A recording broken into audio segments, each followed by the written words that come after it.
Price optimization. This is like the ultimate way to sit down and tweak your profit margin in the aspect of trying to see what will the market bear for a specific service or a specific product. That being said, sometimes I kind of wonder the ethics of the aspect of this customer comes in and pays one price, and this customer comes in 5 minutes later, pays a different price, and by golly, another customer comes in and pays a different price. It's whatever the market will bear. It kind of is the ultimate methodology of capitalism, which I fully support, except this one is a little bit different. So we're going to talk about the aspect of price optimization, how to tweak things and see what happens with them. If you look through and look at the implicit the assumption, demand cannot be influenced. Well, actually can. That's the idea of advertising. Demand levels change through advertising, displays, promotional tools, and pricing. A large part of what customers do is they go shopping to compare this item versus that item. You know, a couple weird things is that when you go shopping on your cell phone, you kind of pick up your phone and you're looking at your phone and you're looking at the aspect of, oh, okay, I got this over here.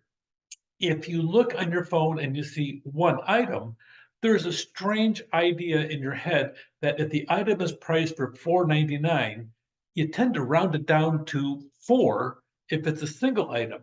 If there's two items on your phone, one is priced $4.99 and the other one is priced $5.99, you tend to round them up to $5 and $6. Kind of a weird quirk that we have.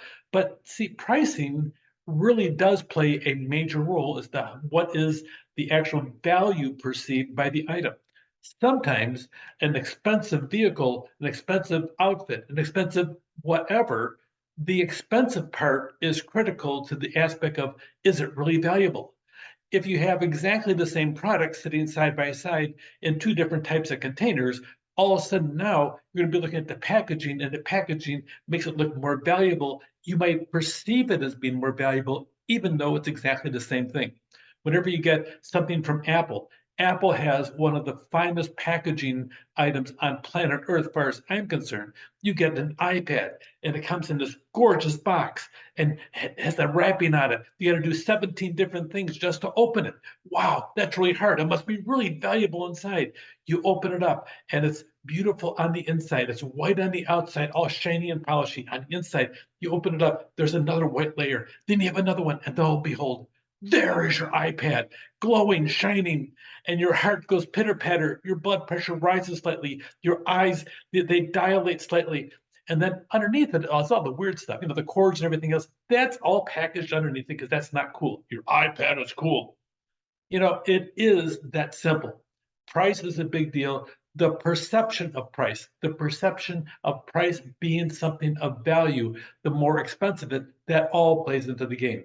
Now, their pricing strategy, they've always had a different methodology. When you go online and you order a Dell computer, you're going to sit down and look at this and this and this, and you actually custom build your computer. And the prices, they vary over time. So the product price varies, and the option also varies over time.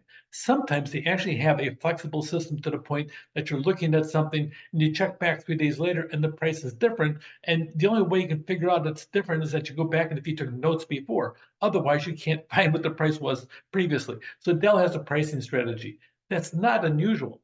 IBM has software that's going to allow it to adjust prices according to demand. So it depends as to how fast, how hard. It doesn't matter what you paid to build it. It matters what the market will bear. That is the ultimate methodology when it comes down to pricing.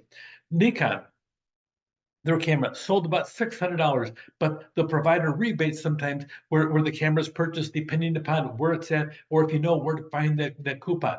Boise Cascade, they sell lots of products that are ordered frequently, and sometimes even on a daily basis, they change value. What are these companies doing? Why does Dell charge a different price for different consumers at different times? And if Dell can do it, can it work for other companies? Yes, as a matter of fact, you deal with them all the time. You just try booking a trip on an airplane. So questions on pricing, what is the impact of a mail-in rebate? Now think about a mail-in rebate. Most people don't even bother dealing with mail anymore if they could possibly avoid it. Everything is digital, everything is on your phone. So if you sit down and say, "Oh, if you buy this now, you'll get a $100 coupon," and you got to mail it in. You mail it in. Okay, what is the probability, even for $100 mail-in rebate, that somebody's going to mail it in? No matter what happens, there's a guarantee that a certain part of the population is going to forget it, they're going to misplace it and find it 7 years later, or not at all. There also is another aspect of the fact that the dog ate your homework. Well, excuse me, the dog ate the mail-in rebate. You have that, or you just forgot about it. So you're going to lose a portion of those mail-in rebates and save some money as a company. But when they do, all of a sudden now you're going to have much more information about that person, because you're going to ask them to do a whole series of questions. And so even though you may have raised the price to have a mail-in rebate, all of a sudden you'll have more digital information to be able to spam them with your product much more often. Should Nikon and Sharp reduce the wholesale price for their product to retailers instead of asking consumers to mail in a coupon? And what's wrong with the traditional fixed price policy? Well, the only thing that seems to be wrong about it is you make more money someplace else. It all started really at a big way with American Airlines. They call it incremental value of $1 billion more by managing revenue in the process. So they started this whole thing of saying, okay, let's bundle things together. Let's add the airline, hotel, and rental car industries. Da-da-da, we went and did that. So then they started playing games with the pricing on it. You too on Priceline can sit down and get exactly the same room that this person did over here. So all of a sudden, the secret was out. There has always been discounts for government employees and hotels, but then the secret got out that all of a sudden they have this. Then they find out that there's not just one price for consumers and one for government employees. They have another one for this over here, another one for the, and all of a sudden the secret got out that people have an opportunity to get different pricing. Well, then American Airlines got a lot more public on it. You too can have a price. It used to be coach and first class. We have business class now. It's not as big as first class, but certainly not as small as coach. You too can ride business class. So now we have three classes. And then if you want to have a little bit more legroom, we have opportunities for that as well. If you want to sit by an exit row, it's always bigger, but you have to be able to open the door and pay $75 more per flight.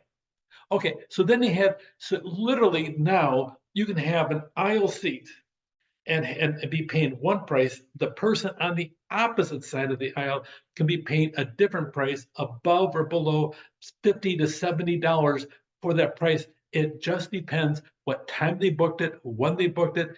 A lot of times, if you're going to fly on an airplane, it's a bad idea to book it too early rather than too late. Or maybe too late is a good thing because they have one seat in the back in the far corner, and your rush to come can sit in 17 different seats if they wanted to. So you have all kinds of different ways of doing it. But the airline industry, I challenge you to go online and find out how many different ways the airline company can snag your money. Anywhere from charging you for food that you used to be able to get for free, all the way to charging you for the strange cookies that they pass out, or the peanuts, or whatever they may be giving out that day. So it just depends what they charge. But I challenge you to go take a look. You're going to find a minimum of 5 different price points in every single airline, unless it's a super discounter. And then they'll have probably 17 different things. Oh, you want to have a suitcase? Well, you want to have a suitcase with a handle on it and wheels. That's more money. Not quite like that. Yeah. Yeah.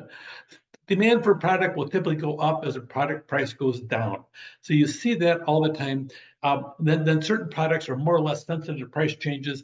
To find the best price, the manager needs to be able to characterize the relationship between pricing and the demand for each product. Usually that's the case. So you look at what is the optimal price for the revenue valued, characterize that relationship between pricing and demand for each product.